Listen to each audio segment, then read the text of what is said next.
बहुत बहुत शुभकामनाएं। माननीय प्रधानमंत्री जी तीसरी बार शपथ लेने जा रहे हैं।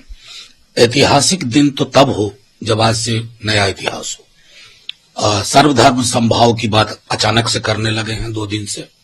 मोदी सरकार नहीं, एनडीए सरकार, यानी कि सामूहिकता जो लोकतंत्र का आभूषण है, कलेक्टिव, उसको दृष्टिकोण में रखते हुए और ये ध्यान में रखें माननीय प्रधानमंत्री जी तीसरी बार बन रहे हैं।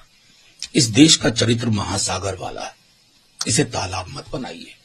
समुदायों कौमों के बीच में सौहार्द बना रहे, आर्थिक नीतियां क्रोनी पूंजी के गलबहिया में ना जाएं, ये सब हमारी अपेक्षाएं होंगी। आपको बहुत बहुत शुभकामनाएं प्रधानमंत्री जी। सेंट्रल की तरफ से बिहार में दशकों से निराशा ही रहा है, लेकिन इस बार चिराग पासवान की पार्टी, जीतन राम साहब की पार्टी, नीतीश बाबू की पार्टी एनडीए सरकार में हिस्सेदार के तौर पर और बीजेपी भी रहेगी, बीजेपी, जेडीयू, मांझी जी, चिराग जी। तो जाहिर है जो बार बार तेजस्वी जी कह रहे हैं कि अगर ये सारे नेता आज आप किंग मेकर की भूमिका में, तो आपको बिहार का कुछ कर्ज है, बिहार की कुछ अपेक्षाएं, उसको लाना होगा। 2005 से या उससे पूर्व से बिहार को विशेष राज्य के दर्जे की मांग हो रही है। बिहार को लेबर सप्लाई स्टेट बना करके केंद्र अपने आप को सुरक्षित महसूस करता है। इस स्थिति में बदलाव के लिए आपको स्पेशल पैकेज पे देना होगा। तीसरी चीज, जातिगत जनगणना बिहार से ही आवाज उठी, बिहार ने करवाया। इंडिया गठबंधन ने कमिट किया था पूरे देश में। आज नीतीश जी हैं, उनकी भी ख्वाहिशें वही है, पूरे देश में जातिगत जनगणना हो। हमारा जो आरक्षण है, जो हमने दायरा बढ़ाया, वो दायरा उसी अनुरूप केंद्र में भी बढ़े और उसे 9वीं अनुसूची में शामिल किया जाए।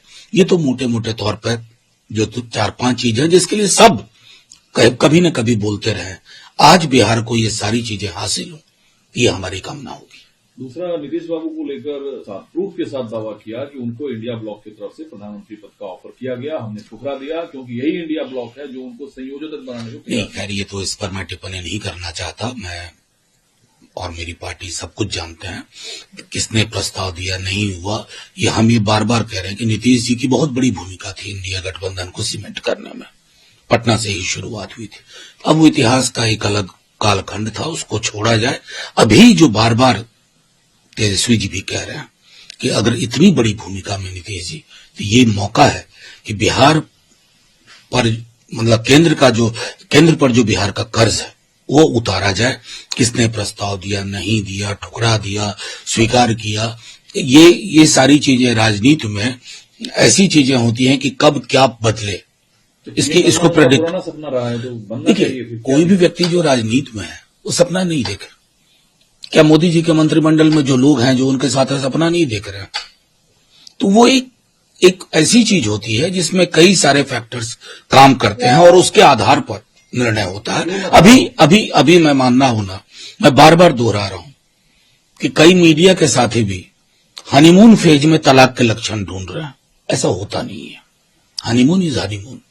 डिवोर्स की चीजें आगे एक एक विषय पर, क्योंकि मैं बार बार दोहरा रहा हूं, गौर करिएगा, नीतीश जी और चंद्रबाबू जी की सामाजिक पृष्ठभूमि, राजनीतिक पृष्ठभूमि अलग किस्म की है। वो भैंस मंगलसूत्र मुजरा टूटी तोड़ देगा, बिजली काट देगा वाले विमर्श के साथ कभी सहज नहीं होंगे। ऑफर किया गया था पीएम पोस्ट, ये मैं कैसे कहूं, मैं तो नहीं हूं उसमें। किया गया था अगर नहीं, मैं हूं ही नहीं, मेरा कहना स्पेकुलेशन में बातें नहीं होती है, स्पेकुलेशन में नहीं। एक और कंपैरिजन हो रहा है, जो कांग्रेस ने तीसरे टर्म में जरूर मोदी ले रहे हैं प्रधानमंत्री के पद पर शपथ, लेकिन नेहरू से तुलना ना किया जाए। नेहरू तीसरी बार भी 2/3 मेजोरिटी नहीं, उसको छोड़ दीजिए, कुछ इस आधार पर तो मैं कहूंगा नहीं। 50 वर्ष पीएम रह जाएंगे, नेहरू बनना आसान नहीं। नेहरू सिर्फ पीएम बन के मशहूर नहीं हुए थे। नेहरू जैसी सोच एक ऐसा देश मिला था जो पार्टीशन से निकला था, खून की नदियां बह रही थी। पूरी उनकी टीम, सरदार पटेल, आजाद, भीमराव अंबेडकर, बाबा साहब, जितने ये लोग थे, इन्होंने एक ऐसे देश को ग्रहण किया था ना जिसको सजाना संवारना था। इन्हें तो सब कुछ अच्छा मिला। तो ये 50 ने 70 बरस और प्रधानमंत्री रह जाए, नेहरू थोड़ी ही बन पाइएगा।